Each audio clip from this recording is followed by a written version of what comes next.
Antarctica धरती का वो कोना है जहां जाने से पहले इंसान 100 बार सोचता है। चारों तरफ सिर्फ बर्फ, सन्नाटा और मौत जैसी खामोशी छाई रहती है। यहाँ दिन और रात का फर्क समझना भी मुश्किल है। महीनों तक सूरज नहीं निकलता और महीनों तक अंधेरा नहीं होता। लेकिन जो चीज सबसे ज्यादा डराती है वो बर्फ नहीं है, बल्कि वो है इस बर्फ के नीचे छिपा हुआ डरावना समुद्र। हम हमेशा सोचते आए हैं कि एंटार्क्टिका सिर्फ बर्फ का रेगिस्तान है, लेकिन सच ये है कि इस बर्फ की मोटी चादर के नीचे एक ऐसी दुनिया सांस ले रही है जो हमारी सोच से कहीं ज्यादा डरावनी है।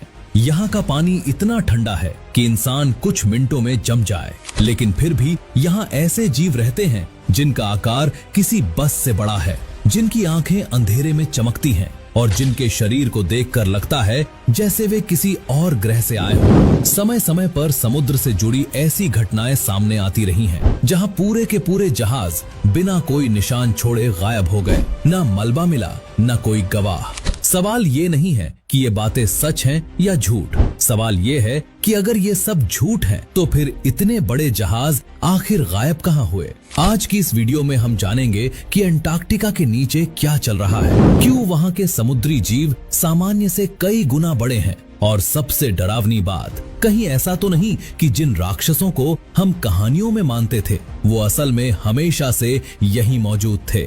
लेकिन उससे पहले अगर आपको ऐसी मिस्ट्रीज पसंद है तो अभी चैनल को सब्सक्राइब कर लीजिए, क्योंकि यहाँ आपको ऐसी और भी बहुत सारी वीडियोस देखने को मिलती रहेगी। तो चलिए वीडियो को शुरू करते हैं।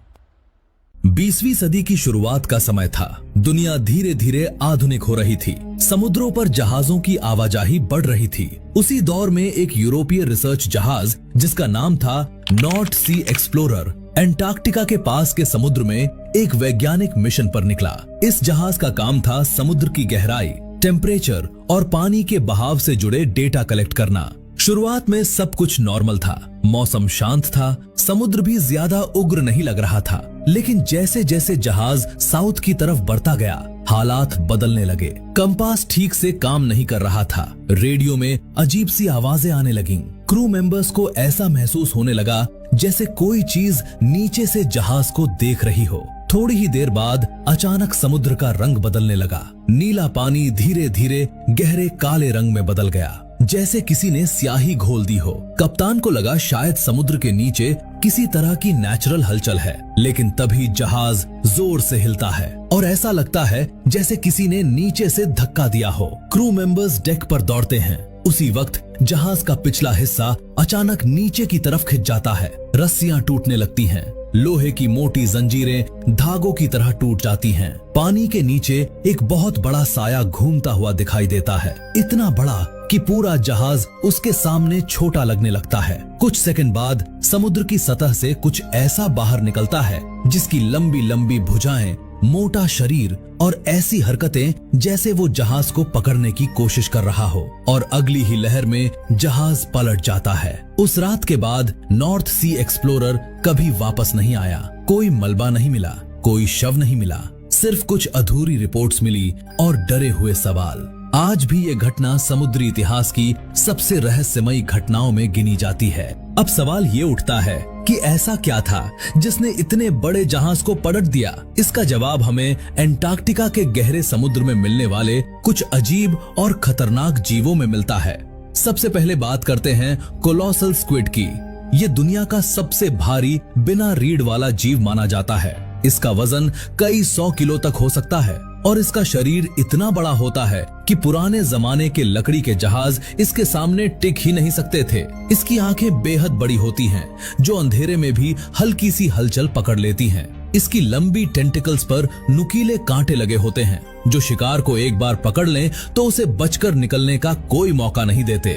दूसरा खतरनाक जीव है विशाल एंटार्क्टिक जेलीफिश। आमतौर पर हम जेलीफिश को छोटा और कमजोर समझते हैं, लेकिन एंटार्क्टिका में पाई जाने वाली जेलीफिश का साइज कई मंजिला इमारत जितना बड़ा होता है। इसके लंबे लंबे डंक जहरीले होते हैं। अगर एक बार कोई जीव इसमें फंस जाए तो उसका बच पाना लगभग नामुमकिन हो जाता है। तीसरा डरावना जीव है एंटार्क्टिक सी स्पाइडर। नाम से भले ही ये मकड़ी लगे, लेकिन इसका साइज नॉर्मल मकड़ी से कई गुना बड़ा होता है। इसके पैर इतने लंबे होते हैं कि पहली नजर में समझ ही नहीं आता कि ये कोई जीव है या दानव। ये दूसरे समुद्री जीवों का रस चूसकर उन्हें धीरे धीरे खत्म कर देता है। इसके अलावा विशाल जायंट आइसोपॉड जैसे जीव भी यहाँ पाए जाते हैं, जो दिखने में किसी डरावने कीड़े जैसे लगते हैं और मरे हुए जीवों को खाने के लिए जाने जाते हैं। वैज्ञानिक मानते हैं कि ये जीव समुद्र के इकोसिस्टम का हिस्सा है, लेकिन इनका आकार और ताकत इंसान को डराने के लिए काफी है। आखिर अंटार्कटिका में रहने वाले समुद्री जीव इतने विशाल क्यों होते हैं? वैज्ञानिक इस रहस्य को पोलर जाइगेंटिज्म कहते हैं। इसका मतलब है ठंडे इलाकों में रहने वाले जीवों का सामान्य से कहीं ज्यादा बड़े आकार में विकसित होना। अंटार्कटिका का समुद्री पानी बेहद ठंडा होता है, लेकिन इसमें ऑक्सीजन की मात्रा ज्यादा होती है।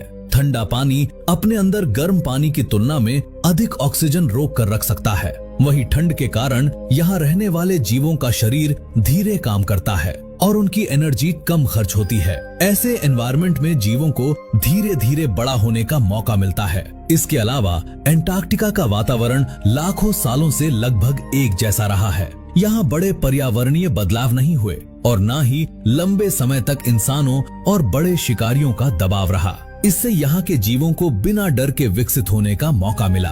बड़ा शरीर ठंडे पानी में एक फायदा देता है, ये शरीर की गर्मी को ज्यादा देर तक संभाल कर रखता है और जीव को लंबे समय तक जीवित रहने में मदद करता है। इसी कारण अंटार्कटिका के समुद्री जीव अपने बाकी जीवों की तुलना में कहीं ज्यादा बड़े और ताकतवर बन गए। लेकिन यही विशाल आकार इन्हें बेहद नाजुक भी बना देता है, क्योंकि जिस ठंडे और स्थिर वातावरण में ये पले बड़े हैं, अगर वही बदलने लगे तो इनके लिए खुद को ढालना आसान नहीं होगा। इस पूरी कहानी का सबसे डरावना पहलू ये नहीं है कि अंटार्कटिका के समुद्र में विशाल और डरावने जीव मौजूद हैं। असली डर इस बात का है कि ये जीव अब खुद खतरे में हैं और इस खतरे की वजह कोई समुद्री राक्षस नहीं, बल्कि हम इंसान हैं। धरती का तापमान धीरे धीरे बढ़ रहा है, बर्फ पिघल रही है, समुद्र गर्म हो रहे हैं और पानी में घुली ऑक्सीजन की मात्रा लगातार कम होती जा रही है। अंटार्कटिका जैसे इलाके जहां लाखों सालों से वातावरण लगभग एक सा रहा, वहां ये बदलाव सबसे ज्यादा खतरनाक साबित हो रहा है। वैज्ञानिक मानते हैं कि अगर समुद्र का तापमान इसी तरह बढ़ता रहा तो अंटार्कटिका के कई समुद्री जीव अपने शरीर को इस बदलाव के अनुसार ढाल ही नहीं पाएंगे। उनके लिए न तो तेजी से बदलना आसान है और न ही कहीं और जाना। नतीजा ये होगा कि धीरे धीरे ये विशाल जीव गायब होने लगेंगे, बिना किसी शोर के, बिना किसी आखिरी निशान के। तब आने वाली पीढ़ियां शायद सिर्फ किताबों में पढ़ेंगी कि कभी अंटार्कटिका के नीचे विशाल स्क्विड, डरावनी जेलीफिश और अजीब आकार के समुद्री जीव रहा करते थे।